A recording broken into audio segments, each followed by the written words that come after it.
Dando continuidade à campanha do Outubro Rosa Amigas do Peito, trouxemos o presbítero Emar para conversarmos a respeito do tema e ele tem muita coisa a nos dizer. Seja muito bem-vindo, Emar. Obrigado. Muito obrigada por abrir, né, um pouco da sua intimidade, porque vamos falar da sua experiência, né, sua experiência familiar. E nós somos muito gratos por você dividir e, ao mesmo tempo, trazer reflexão para as irmãs, para todas as mulheres que estão nos assistindo nesse momento. Eu agradeço a oportunidade de estar trazendo para vocês uma palavra, porque, infelizmente, aconteceu isso na minha família. Fernanda falando comigo, a gente achou legal trazer essa palavra para vocês. Eu agradeço, Fernanda.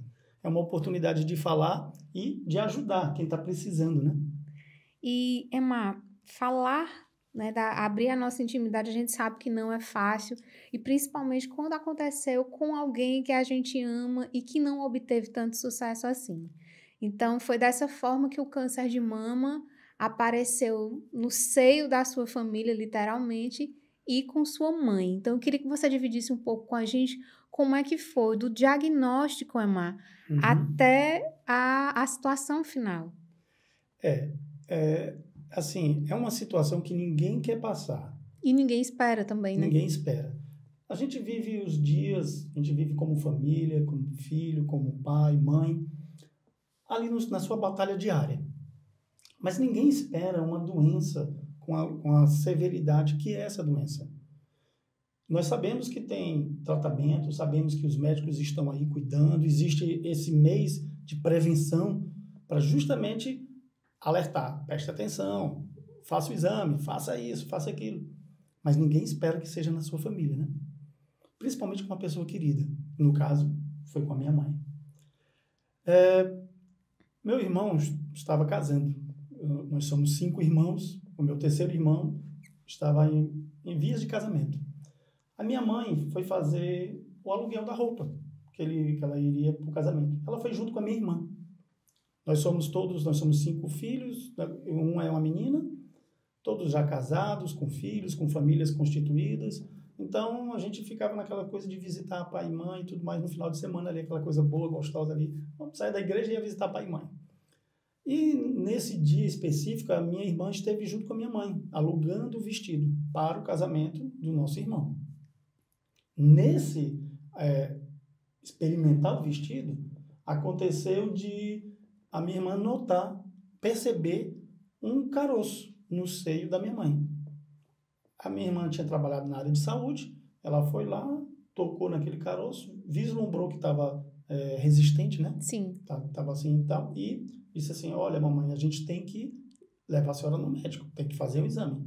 Então, ela entrou em contato com o meu irmão, que é o que estava casando, que também é da área de saúde, mas na parte administrativa, e conseguiram agendar um exame. Isso nós temos aí, acho que uns 10 anos, 12 anos que isso aconteceu.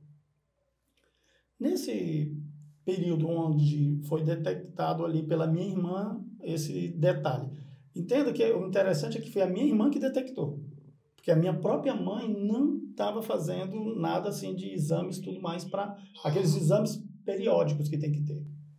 Então, ao detectar e ao começar os exames, levou um tempinho ali, curtinho, porque meus irmãos, por serem da área de saúde, eles prontamente quiseram resolver, né? Conseguiram até agilizar, né? Na realidade, eles foram pelos trâmites normais. Mas, assim, foi rápido, porque eles quiseram fazer as coisas acontecerem. O lance é quando sai o diagnóstico. Isso é a pior parte. E é um momento, assim, que eu não estava presente. Eu não participei da reunião dela, do meu pai e dos meus irmãos com o médico. Eu só fui informado depois. Eu sabia que ela estava fazendo todo esse trâmite, né, que tem. Mas eu só fui informado posteriormente. Assim, eu sou o filho mais velho. Sofri um baque, porque disse, poxa, é o câncer. Mas, naturalmente, eu entendi, existe uma solução. Existe uma maneira de fazer. É problemático? Sim. É definitivo? Não. Está na vontade de Deus. Eu entendo que está na vontade de Deus, porque eu sei que pessoas passam pelo tratamento ficam curadas. Pessoas passam pelo tratamento e vão para a glória. Isso eu entendo a soberania de Deus nas nossas vidas. Mas assim, você não está preparado, né? Você não está preparado, principalmente com a sua mãe. Verdade. Então, o que é que acontece? Você fica triste. Nós, evangélicos, caímos em oração, mais ainda, ficamos em oração, nos prontificamos a orar. Me lembro, Fernanda, que eu orava à noite, né, depois que foi descoberto e tudo mais, eu orava à noite. Todo mundo ia dormir, eu ficava lá orando, lá de joelho. Ficava de joelhos orando, pedindo a Deus, fazendo planos. Senhor, vai recuperar minha mãe, vai trazer a saúde dela de volta. Eu vou levar minha mãe lá na igreja, lá no púlpito, para mostrar. Vou levar lá nas outras igrejas. Vai ser um exemplo, vai ser uma bênção. Vai ser tudo para glorificar o nome do Senhor. Mas sempre entendendo que a vontade de Deus é soberana. Eu fazia o meu pedido, fazia a minha oração, me derramava, abria o coração, chorava, aí ia dormir. Aí pronto, passava um dia, 2 dias, 3 dias, e aí ia acontecendo o normal, né? Do que tinha que acontecer. Fazer exame, fazer isso, fazer aquilo. Isso tudo tinha que acontecer. O problema é que no caso da minha mãe, Fernanda, houve uma negação. Ela negou a existência da doença. Ela foi confrontada pelo médico. O médico disse, você está doente, você tem que passar por um tratamento. O tratamento ele vai acontecer isso. Eles são muito honestos com a pessoa. E detalham também, né, todo o processo do tratamento, né, Mar? Eu acho que nessa parte os médicos são muito humanos, porque eles não escondem nada. Eles sabem como é que vai ser o tratamento, eles dizem o que é que vai acontecer. O problema maior é a pessoa que vai passar pelo tratamento. O apoio familiar e principalmente o querer da pessoa que vai passar pelo tratamento. A minha mãe se entrou num estado de negação. Entendeu? O médico disse para ela que teria que ser extraído aquele caroço, né? Assim que chama, né? Teria que ser extraído aquele caroço. Falou que seria feita uma reconstrução mamária, não é isso o termo, né? Seria feita uma reconstrução mamária. E até brincou, né? Seu marido vai adorar, né? Seu marido vai gostar, né? O papai e tudo mais, né? Então, o médico foi muito, assim, muito tranquilo, né? Ele explicou bem direitinho. Mas a minha mãe entrou num processo de negação. Por mais que tenha marido apoiando, filhos que são da área, filhos que não são da área, mas que estão ali orando, pedindo, a decisão, ela é pessoal. Ela é uma decisão sua. Não é do seu marido, não é do seu filho, não é do seu pastor. É uma decisão sua, da mulher. Fazer o tratamento, primeiro fazer os exames normais. Depois, se receber o diagnóstico, que ninguém quer, enfrentar o tratamento. Ela é a opção sua, não é de ninguém. A minha mãe se negou. A opção dela, Fernanda, foi dizer que isso era outra coisa. O médico estava errado. Uma fuga, né, para ver se todo aquele quadro de repente poderia mudar, né? Eu acredito que ela deve ter passado como se fosse um sonho ruim e que na hora que ela fosse acordar, aquela realidade estava completamente diferente, né? Você exemplificou muito bem. Um pesadelo, na verdade. Pesadelo. É um pesadelo na vida dela. Uma mulher dinâmica, uma mulher forte, uma mulher robusta, que sempre peitou a vida, sempre fez as coisas assim do jeito que ela queria fazer, criou os filhos, educou os filhos, sempre trabalhou, ou em casa, ou trabalhou profissionalmente, porque eu devo a minha vida profissional à minha mãe, que pagou meus estudos de informática com o salário dela. O salário dela todinho ia para pagar meus estudos. Meu pai trabalhava, ela também trabalhava, mas o dela todinho para pagar meus estudos. Então, eu devo a minha vida profissional à minha mãe. Mas ela negou.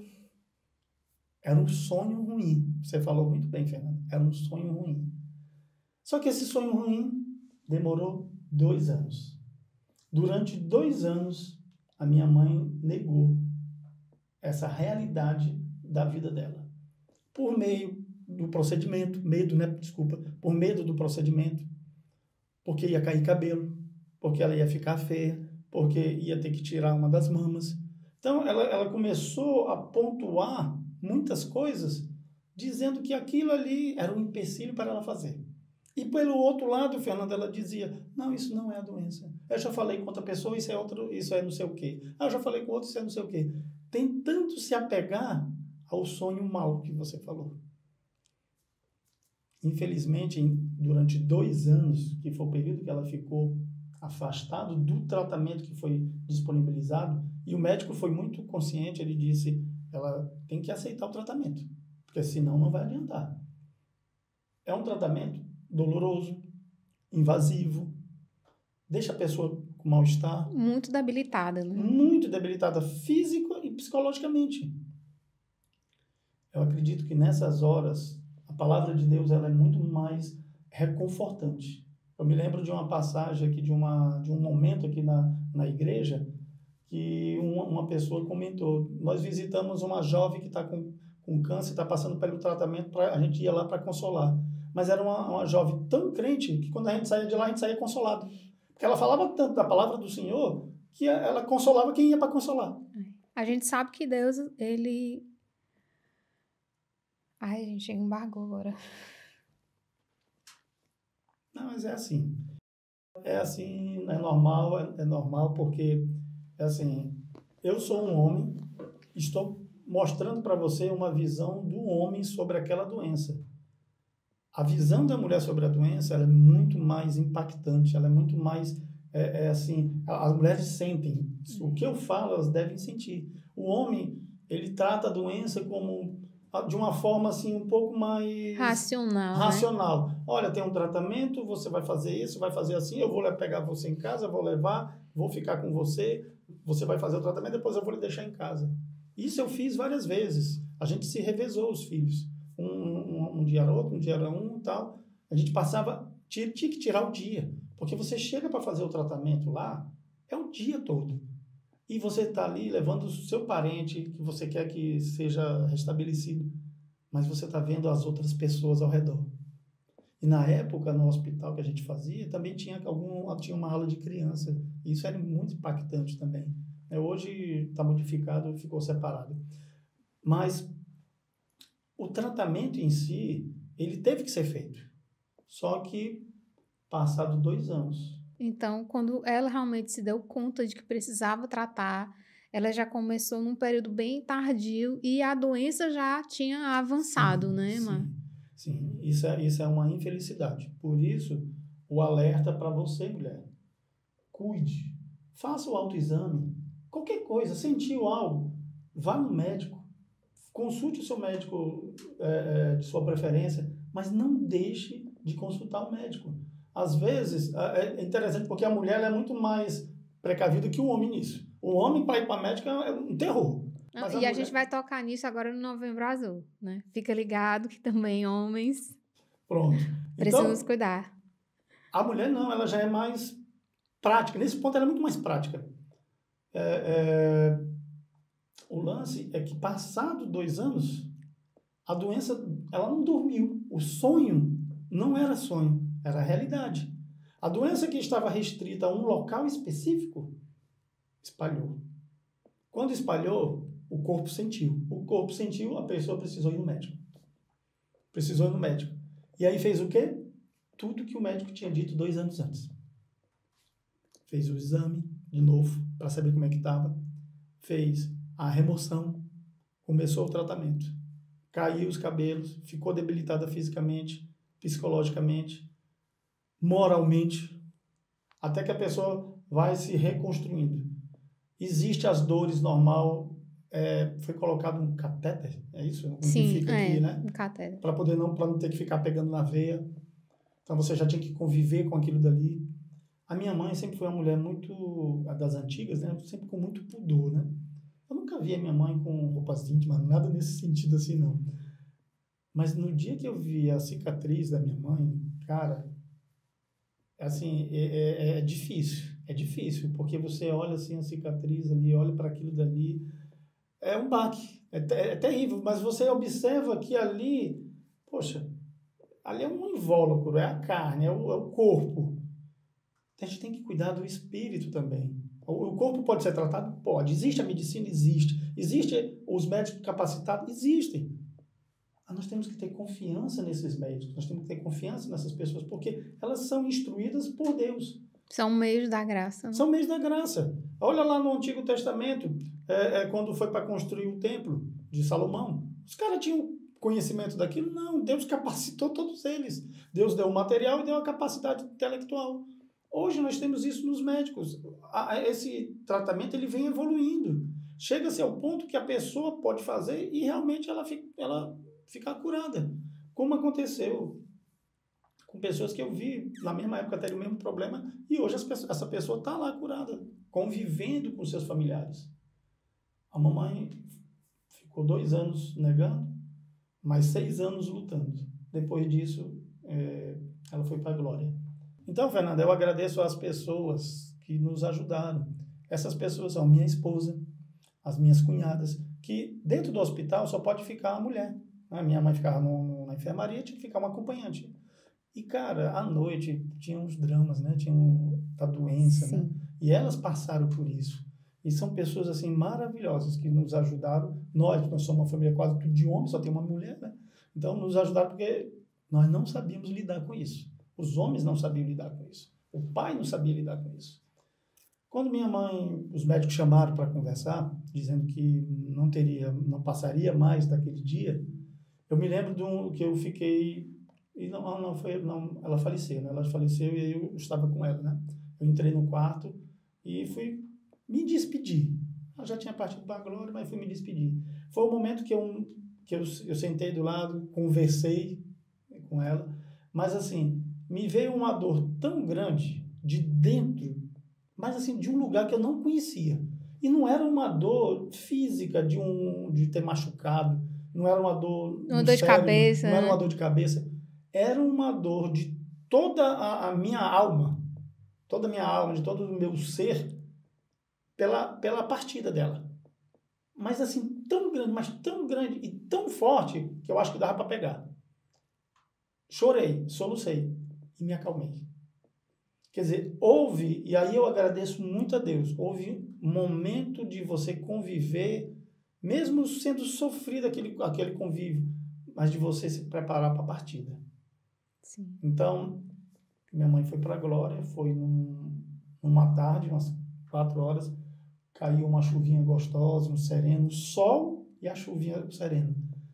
E logo depois, todos os momentos, assim, vinha uma planta, dizia, mamãe gostava dessa planta, isso aqui. Então, não ficou nenhum sentimento de eu não fiz a minha parte. Muito pelo contrário, nós fizemos muito, nós cuidamos, mas, mulheres, a decisão é de vocês. Vocês é que tomam a decisão por fazer o tratamento.